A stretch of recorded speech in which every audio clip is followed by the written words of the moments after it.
Hello, writers. Come write with me. My name is Michaela Greenwood. I create worlds for mind adventures. Welcome to my channel, Write with Michaela. I'm very excited to have you here on my channel and here joining me. Don't forget to like and subscribe and hit the bell so you can go on this journey with me. Today is story time, or the day of our chapter exchange.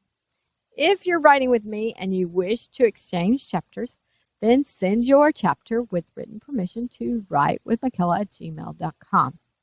I will post the email address at the end of the video and in the description below. I'm looking forward to reading your chapters, and you can send them PDF or you can send them Word. If you send them Word, it's going to be very easy for me to cut and paste into a script to read. If you send them PDF, that's fine too. I think I can enlarge the text on the PDF, so that should be fine. All chapters are writing prompts read on the channel, whether they are mine or another writer's work, or copyright protected material, and no one may use any part in their own stories. This story is PG-13, so if you're under 13 years of age, you need parental guidance. The story is in its rough draft stage, just as the last stories we've heard. The title of this story is Elloni's Pride, and today we are reading chapter 25 out of book 3. If you would like to read along, then send to the email I stated earlier and request a PDF of the chapter. Make sure you are specific, as I will give PDFs of chapters or any script that I have. Scripts, of course, will not have any ad-libs going on there. Now let's start. Elloni's Pride, Book 3, Gaining Freedom, Chapter 25, Reinforcements for the Enemy. King Malteron Damontade's group came into sight of his brother's kingdom, and they heard the horns blowing, and they saw soldiers lift up into the air.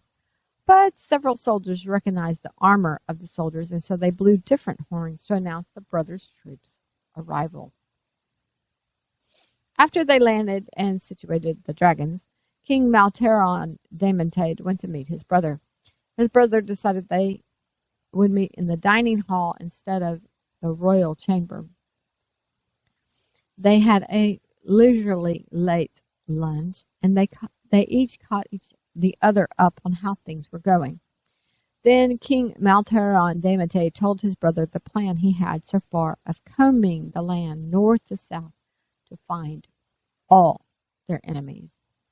King Crucifer Damontade, of course, blamed Browser for all the new linkers seemed to know.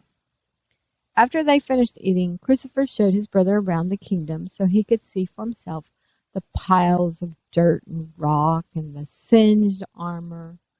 Then they headed to where Crucifer kept the dragons in his kingdom. As they were arriving, several soldiers were trying to give potions to the dragons, and they were having trouble. Malteron quickly told them that they didn't need to give the potion to his dragons. The soldiers were glad. But Crucifer would have to talk to his brother later and remind him that without the potion, the dragons could decide on their own not to help. He did tell of the boy that his new witch had made disappear several years ago. He lamented that the boy ensured that all the dragons received their potions. Then several dragons started violently protesting taking the potion, and several others vomited out the potion they had taken in their trough. Soldiers started running around to put out the fires, but Malteron commanded a couple of his water dragons to douse the flames. They did, and things calmed down quickly. Malteron looked at his brother for a few minutes. Then he asked, "Do you not have any water dragons?" Crucifer's face showed his slight disgust. "No. What need do I have for water dragons? People don't fear water dragons." Malteron motioned to the charred troughs.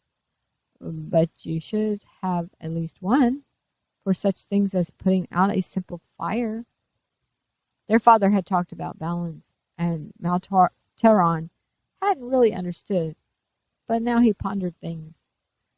The mother and father of a baby dragon didn't necessarily determine what type of dragon hatched out of an egg. He himself knew that he prized his fire dragons as his best fighters, and he used the others to help get his soldiers in the best positions to fight.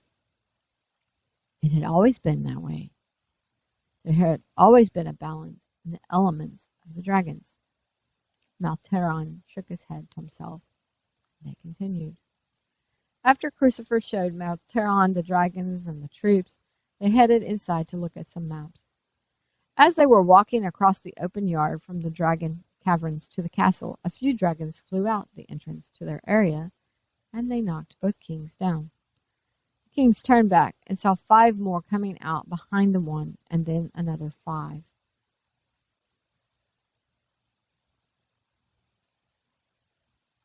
King Crucifer Damatade started shouting to get the dragons under control and to close the door until soldiers were able to capture the dragons. But soldiers had to get their dragons, so they didn't close the doors yet. Malteron's soldiers also got their dragons, and they would help round up the dragons that escaped. Before all the soldiers lifted off, another 5 dragons flew out. Flander, the little mouse, cheered. He knew if the spirit had been here to see things, the spirit would have rejoiced. Flander remembered the invitation, and he thought about how he could travel a great distance to find another place. Unfortunately for him, he had probably already lived half his life. Then Flander got an idea. He thought with the dragon to see if it would fly him out, but he made sure he only thought with a black dragon, because those were the ones the spirit was trying to spook into flight. He found a smaller female with white toes. He thought to her. She said she was a bit scared of leaving. Maybe she could stand for a soldier to put the riding gear on her, and the mouse could hide in the pouch to have a safe ride. The female went to the yard to have the riding gear just as the soldiers were closing the door, but they let her out since it didn't seem like she was trying to fly away. Soldier ran to get the gear. Thankfully, Flander only had a few choices to hide in, but he waited to run in a pouch until the last minute, and the soldier grabbed up the gear and ran out to saddle the dragon. Flander knew the soldier picked up the pouch he was in because he bounced all over the place. After the soldier put the saddle on the female, she thought to see if the mouse made it, and Flander thought in return that he was on. The female lifted into the air as the soldier was coming back with the headgear. Soldier yelled out, "Wait! I'm not finished putting on your gear, and you need a soldier!" Female didn't know which way to fly, but she felt a lot of dragons flew south, so she thought to fly west. As they were flying, the mouse tried to think with the spirit, but he didn't receive any thoughts in return. They were finishing up the ceremony for their fallen people, and Hoshman was telling Hector that he knew Hector knew the total number of dead, but now wasn't the time to announce that. Hector nodded his head. He didn't know what to do. He felt so helpless. Hoshman clapped him on the back and said, "We all feel that way, especially us that sit in the caves." They headed in. Sir Bradley wanted his father's advice on what to say to Kala, and they spoke a little. Then Sir Bradley caught up to Kala and told her how sorry he was about the loss, and how he wished he could have done something. Kala looked down as tears ran down her face. Very quietly she said, "I wish I could have done something too. Sometimes I wonder if you could stop a vision." Sir Bradley raised her chin with his fingers. He looked into her eyes. "What makes you wonder that?" "Libya saw a vision of Lydia falling from her dragon," said Kala. "Then Libya connected to nature and found Lydia. Libya and Elloni caught Lydia that time. But—" Sir Bradley was at a loss for words. Trenton stopped near. "I think Libya altered the vision. What happened today, well, Lydia is very proficient at writing. What happened today wasn't in Libya's vision. Today our enemy cut her down from her dragon. And I'm going to fight with every breath I have to prevent that from happening to anyone again. They accepted his sentiments, and then Trenton walked on. Sir Bradley didn't know how to take the conversation from there, but he received thoughts from Walter about a mouse talking to him. Pushed his eyebrows together. Carlo looked questioningly at him. Sir Bradley said aloud, "A mouse? How do you know the thoughts are from a mouse?" Carlo was really confused, but she reached out and took Sir Bradley's hand as they stood there. Walter thought, "That's how I know him. He didn't want to help spook dragons because he was afraid the dragons would step on him. But he got a dragon to fly him out of there." Now Sir Bradley was really confused.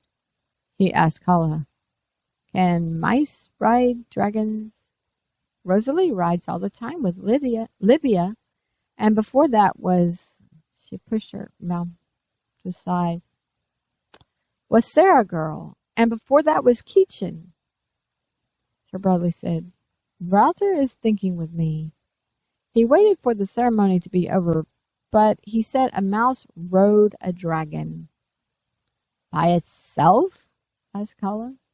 Sir Bradley shrugged. "I don't know." "Well, why is Walter thinking this to you?" asked Carlo. "He normally has important things to tell us." Sir Bradley hit his forehead with the hand Carlo wasn't holding. "A dragon! We need Broman." He took off to find Broman, but he kept hold of Carlo's hand. Kosher saw them taking off running. He looked over to Joseph, who was near. Joseph shrugged his shoulders and shook his head. Kosher looked to his mom. She was walking back to their chamber with Thrasher, Lithia, Naley, and Libya. He still thought of them as young, but Lithia was already 9, and Thrasher was 12.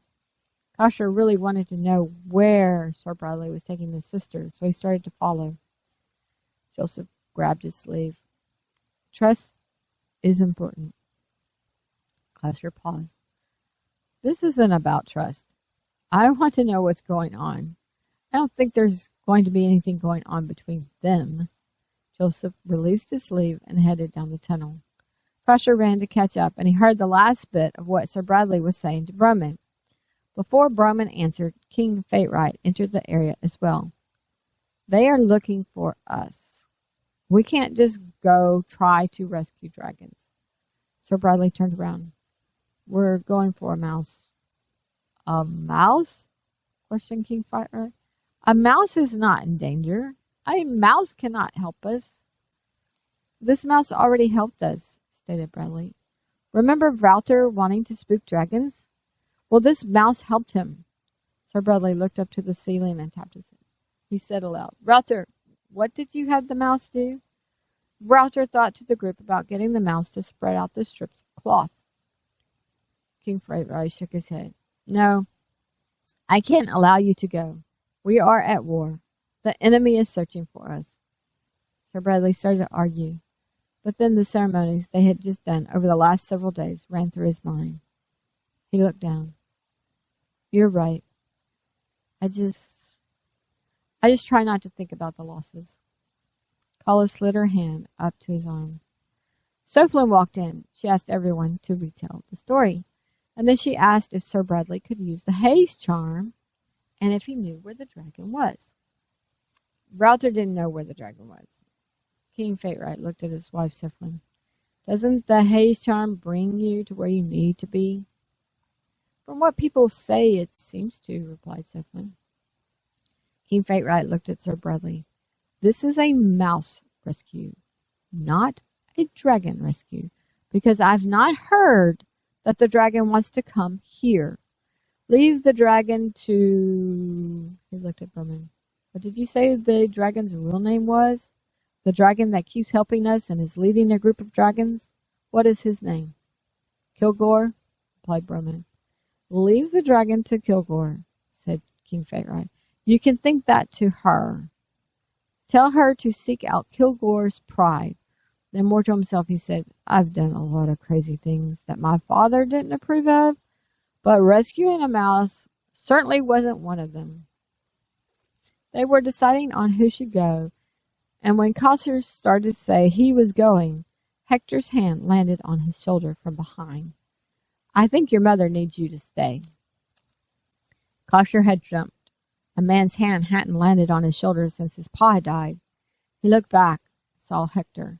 He wanted to go with Kala, but he conceded to stay with his ma because she was still mourning his sister. Sir Bradley, Kala, and Broman were going with their dragons. King Fatewright and Soflin watched them lift off, and enter the haze. Browser walked up and asked where they were going, and Soflin explained things to him. Before they exited the haze, Sir Bradley advised them to use their invisibility charms, and they did. When they exited, they saw soldiers flying around. Then Broman thought to them that the woods ahead were where they had found his paw, so they landed and entered the woods. Broman immediately saw the white feet of a dragon, and he knew the dragon was scared. He cautiously approached the dragon.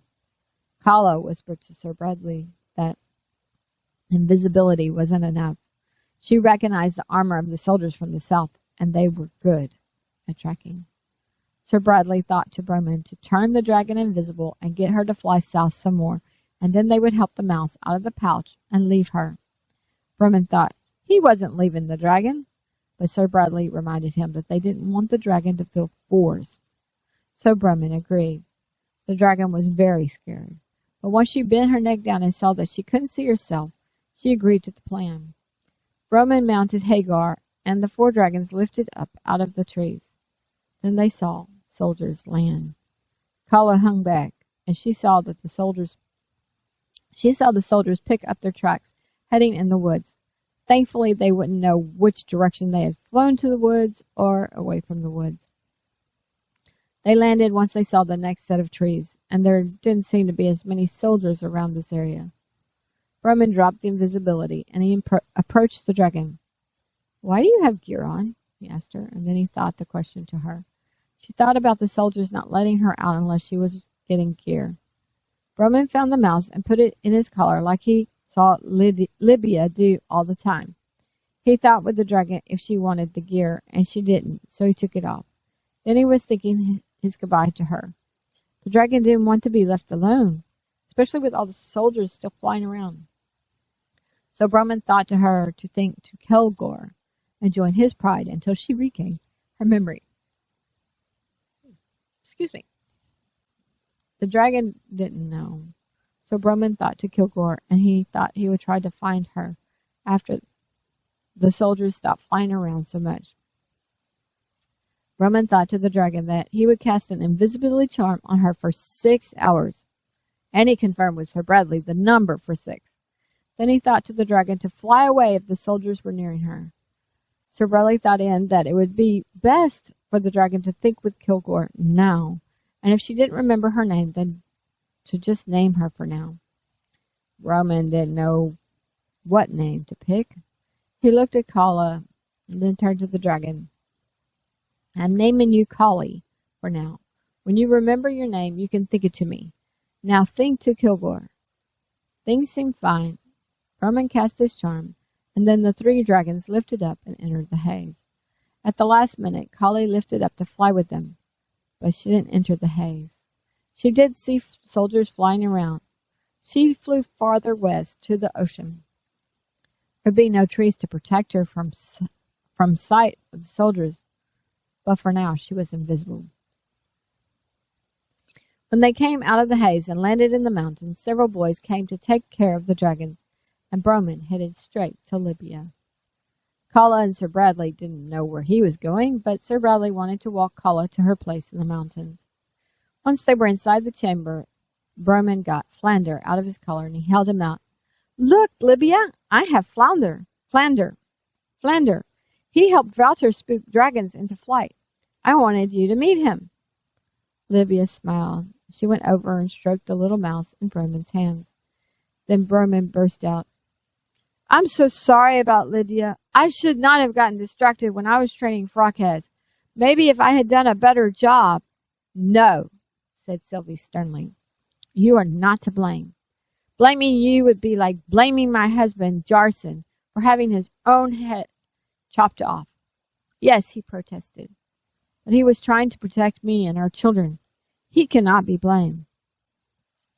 Usher looked at his mother. No one blames him. Sylvie motioned. Tell Berman. No one blames him. Several in the room said, No one blames him. Berman looked around. But I trained the dragons, Sir Bradley said. And Browser trains the Linkers, and King Fayride trains his soldiers, and his soldiers train us to fight.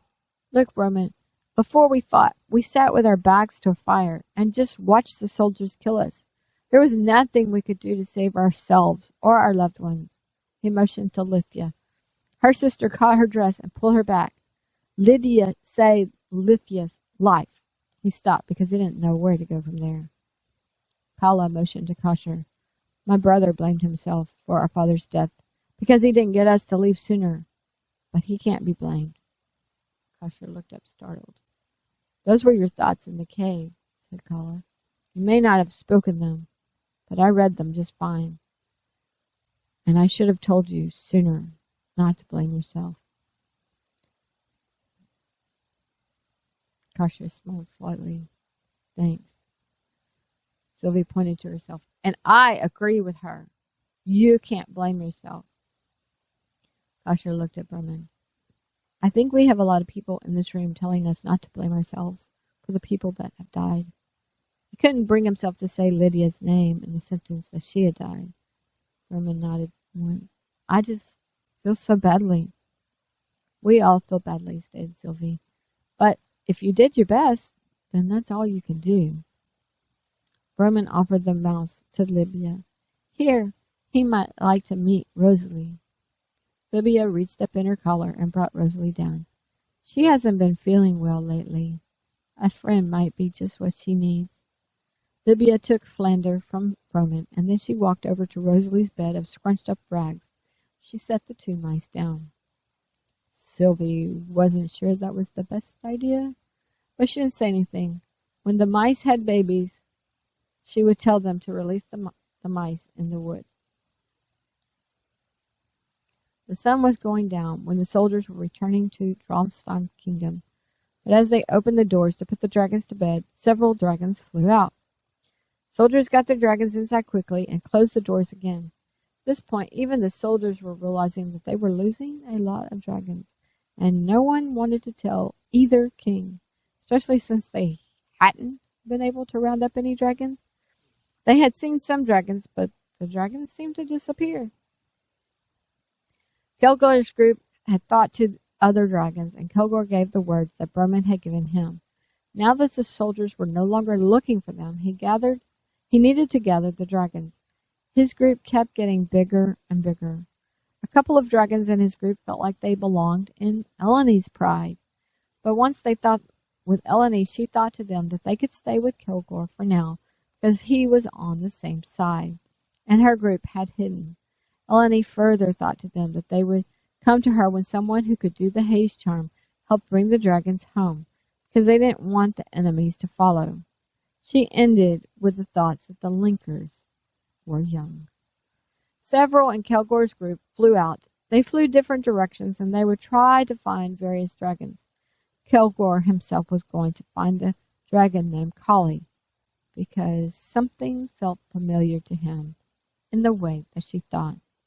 Kilgore thought with his group not to stay out too late because they needed to rest before the battle tomorrow. When Kilgore landed near the dragon, he could not see her. More than anything, he wanted it to be his daughter, Carmisa, but he didn't want to push. He felt his son hadn't remembered things for himself. He just accepted things. But his son faced things before the poison. His daughter had been timid. She had been perfect for her rider, who was also timid, but Kilgore felt that meant she needed to remember things on her own. Kilgore landed on the beach, and he looked in the sky for any sign of any other dragons.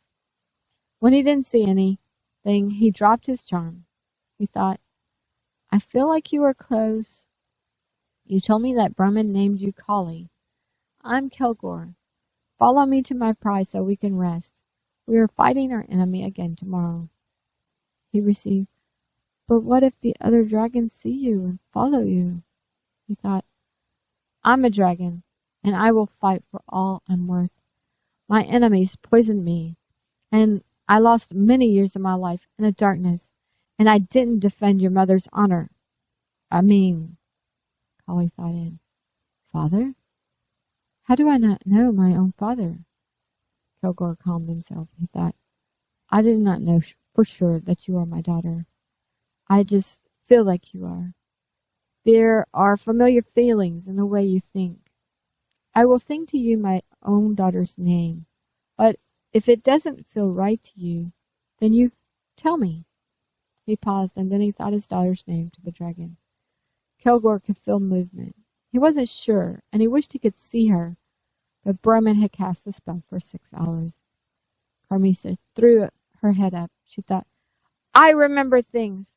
My mother's name was Candy, and my father always thought she was sweet, just like the maple syrup the villagers sometimes had. Kilgore thought, do you remember your name? Or anything else, like your colors? Carmisa thought, I had a big brother who was all orange. His name was Kelgel. Calgel. I was. She bent her neck down to her feet, but she was still invisible. I was yellow, but my feet were white, and the villagers said it looked like I wore short socks. For the first time since being off the potions, Kilgore felt joy. He laughed inside himself, and tears of joy threatened to roll down his massive face. He thought, my daughter, I have missed you. Your brother is in our cave, and he is mostly back to his orange color. He still has some of the black color remaining. I think the poison stole our colors because the colors aid our memories of things. Come, let's go home. It's a temporary home, but we will be together. Kilgore lifted up into the air, and he felt the wind of a dragon lift up behind him. He glided forward with ease. Okay, writers, that is the end of chapter 25. Leave a comment on if you were King Fate-Ride. Would you let Sir Bradley's group go rescue a mouse? I mean, how ridiculous does that sound? And I didn't even add in the story that the mouse was putting the strips of cloth under the dragon so they wouldn't get the potion. And now that we see all these dragons coming out, you know that the mouse was probably working a little overtime even after Valter left to do the same thing, or to continue to do that same thing. Well, he doesn't know that. And all of the people don't really, they just know, okay, the mouse left cloths, but we don't know how that works. So, would you let them go rescue a mouse? A mouse, I don't remember, I looked it up at one point. It lives 2 to 3 years. And so, and usually, in these kinds of times, people may have killed a mouse if they saw it, but they didn't have all the poison and extermination stuff that we have today. But would you let them go rescue a mouse or not? Or would you just say, okay, well, however the mouse got out, once the dragon lands, the mouse can kind of jump down or whatever and then be in the woods and be fine? What would you do? What would you have your characters do? Leave a comment on if you were Bradley. What would you have said to Kala? And would you have let Valter's thoughts interrupt you and start thinking about that? Or would Valter's thoughts be so out of whack that you couldn't help but think on them? Leave a comment on if you were Bremen. Would you have thought that you hadn't trained Frochez enough? And Frochez is the dragon. Like, one of the times when he was supposed to be thinking to dragons and making them invisible, he was working with Frochez, remember? And he told Cleffor to go get Libya to train the dragons. Well, Cleffor didn't know Libya from Lydia or whatever, but he got Lydia to come out to train Frochez, while Broman was thinking invisibility charms to the dragons. So that particular time, he was training Frochez, and he stopped. So if you were Broman, would you think that you hadn't trained Frochez enough? Okay, Leave a comment on if you remember when Kosher blamed himself for his father's death in that cave. And if you remember the adults in Hoshman's group in the cave and feeling Kosher's thoughts, and they walked into thought dust or whatever, and you remember that scene. So leave a comment on if you remember that and see how it's like just a little string that ties that piece together, that aids memory, that it's not a total flashback, but it's a little bit, because Kala is like, I remember your thoughts in the cave. Join me Tuesday for vocabulary, part 15 of your story with a setting. Join me Friday for chapter 26 of Elloni's Pride, Gaining Freedom. This book has 27 chapters, so we have 2 more chapters. Our next story will hopefully be ready by then. If it's not ready, then I'm going to go through and at least chop it into chapters, because right now it's just like one thing.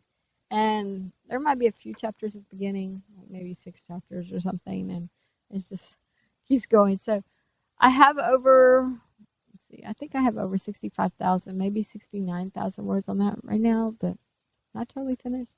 I have to get boogieing on that. I will be reading it, whatever. If I had to finish it while I'm reading it, that's not the best option, but it is an option. Visit my website, bymckella.com.